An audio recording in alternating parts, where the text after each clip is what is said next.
Alors nous allons immédiatement commencer notre relecture, si je peux dire, avec Thérèse, qui va nous parler d'un amour angoisseux. Alors merci beaucoup d'avoir accepté d'être là pour les 25 prochaines minutes. Pour les 25 ans du sémi. Non, mais aujourd'hui c'est un peu spécial, alors je m'accorderai ça.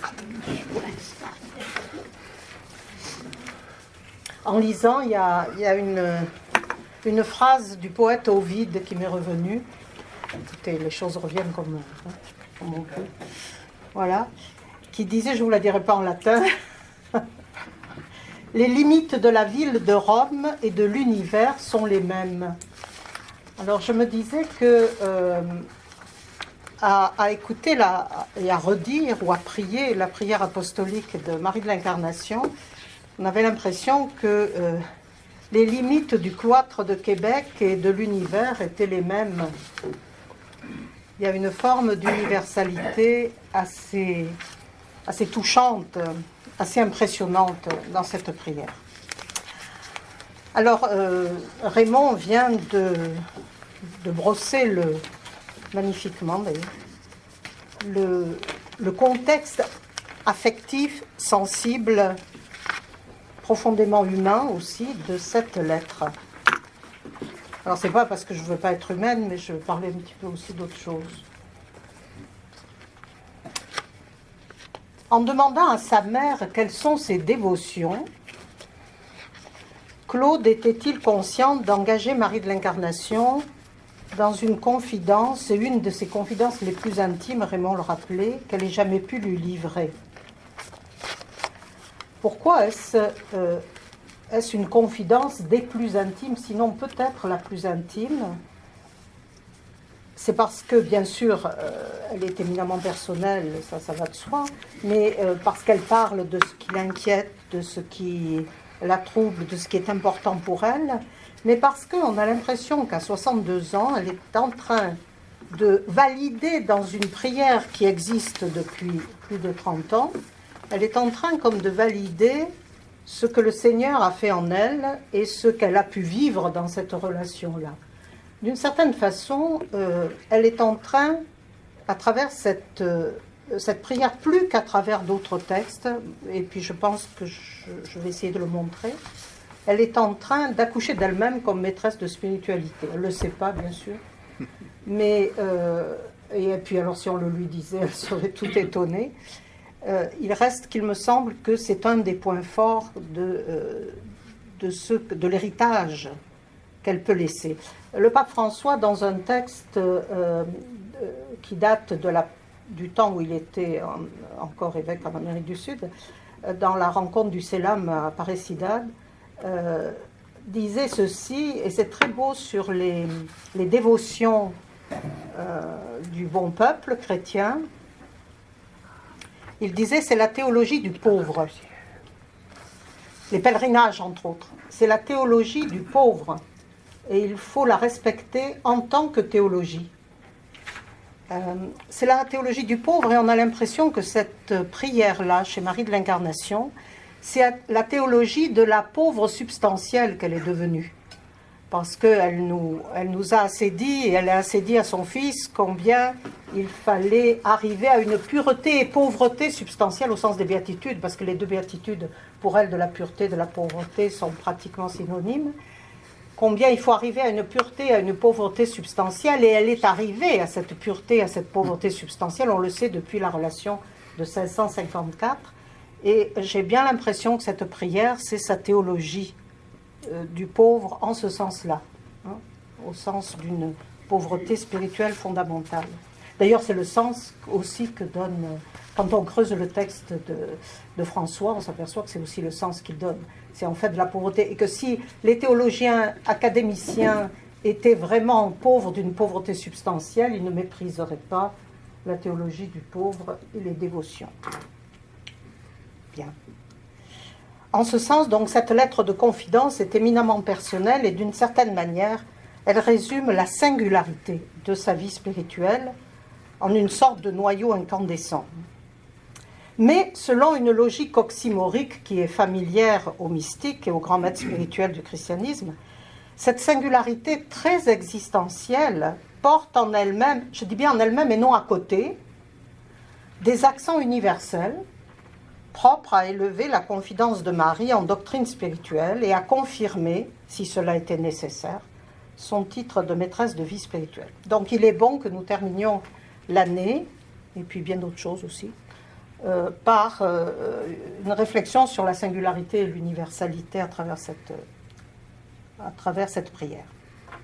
Alors commençons par des contextes, je fais suite, je fais du pouce à ce que disait Raymond, je fais suite à ce qu'il disait, et je dis contexte au pluriel, parmi ceux dont je vais parler, parce qu'il s'agit autant du contexte de la lettre de 1661 que du contexte de l'écriture de cette prière. Elle dit près de 30 ans, elle reste très floue, et c'est là que va se jouer, me semble-t-il, beaucoup de choses. Alors il y a deux contextes. Il y a le contexte de 1661, dont tu viens de nous parler, et puis il y a le contexte de l'écriture, on va voir dans quelles années. Alors premièrement, le contexte de la lettre de 1661, je ne redirai pas ce que Raymond a dit, mais je donnerai quelques éléments d'un contexte plutôt historique pour déjà viser peut-être une universalité. Pour Claude, qui vit en France où la cabale des dévots, et en particulier l'implication de la Compagnie du Saint-Sacrement liée au scandale du Tartuffe se prépare, on est dans les quelques mois avant que Molière commence à rédiger le Tartuffe, il mettra 6 ans pour le rédiger et pour pouvoir le jouer, mais on est très proche de la cabale des dévots. S'interroger sur la dévotion ou les dévotions de sa mère n'est pas anodin. La figure emblématique de l'humanisme dévot du grand siècle des âmes, inspiré par le traité de la vraie dévotion, qui était un best-seller de François de Sales, cet humanisme dévot est en train de laisser place à l'honnête homme du grand siècle de Louis XIV et non plus de Louis XIII. Louis XIV prend le pouvoir absolu en 62. Donc on est absolument et c'est la jeunesse avec lui qui arrive au pouvoir. Il a 20 ans, c'est la jeunesse qui arrive au pouvoir. Et l'humanisme dévot va laisser la place à l'honnête homme, c'est le concept qu'on retrouve beaucoup chez les écrivains de cette époque-là. L'honnête homme ne prise guère les élans mystiques, surtout lorsque ces derniers engendreront quelques années plus tard la querelle quiétiste avec Madame Guyon, Fénelon et Bossuet. L'honnête homme est très bien défini, par exemple, par un personnage de Molière, je crois que c'est dans Le Misanthrope, où l'ami justement du misanthrope d'Alceste dit la parfaite raison fuit toute extrémité et veut que l'on soit sage avec sobriété. Voilà l'honnête homme du XVIIe. Et veut que l'on soit sage avec sobriété. Nous sommes loin des élans mystiques, là, bien entendu, et nous sommes loin, on est tout proche de l'héritage cartésien. Descartes est déjà mort en 1650, mais maintenant arrive l'héritage. Dans ce contexte, on comprend que la question de Claude dépasse la simple et légitime curiosité filiale, même si elle contient cette curiosité. Il y est vraiment question de vie spirituelle chrétienne et des critères de dévotion authentiques ou non.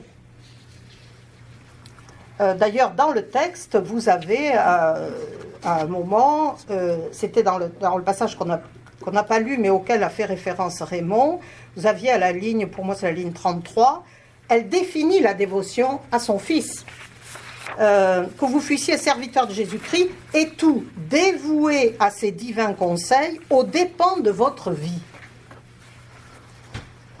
Le dévot, c'est cela, c'est pas quelqu'un qui est confié en bondieuserie au début du XVIIe. Le dévot est quelqu'un qui suit les conseils, les divins conseils, c'est-à-dire les maximes de Jésus-Christ, c'est-à-dire l'Évangile, aux dépens de sa vie, jusqu'aux dépens de sa vie. On peut dire que les martyrs, d'ailleurs, jésuites, étaient aussi des dévots, d'une certaine manière. Alors, on comprend donc que le contexte permet de dire qu'il y a quelque chose qui dépasse la stricte singularité dans cette... Et la question de Claude n'est pas naïve. Il y est vraiment question de vie spirituelle chrétienne authentique. L'effet collatéral de la réponse de Marie de l'Incarnation, c'est que Claude sera assuré de ce qu'est une vraie dévotion chrétienne. On sait que dans la querelle quiétiste, peu de temps après la mort de Marie de l'Incarnation, les écrits de Marie, déjà, serviront de critères de discernement pour départager les deux parties. Et Bossuet convoquera les écrits de Marie de l'Incarnation dans la querelle quiétiste. Les écrits donc de Marie auront une portée qui dépasse leur cadre privé originel, on pourrait pratiquement dire une dimension universelle sur le plan au moins de la foi chrétienne. Pour l'heure, en septembre 1661, Marie va avoir 62 ans dans un mois.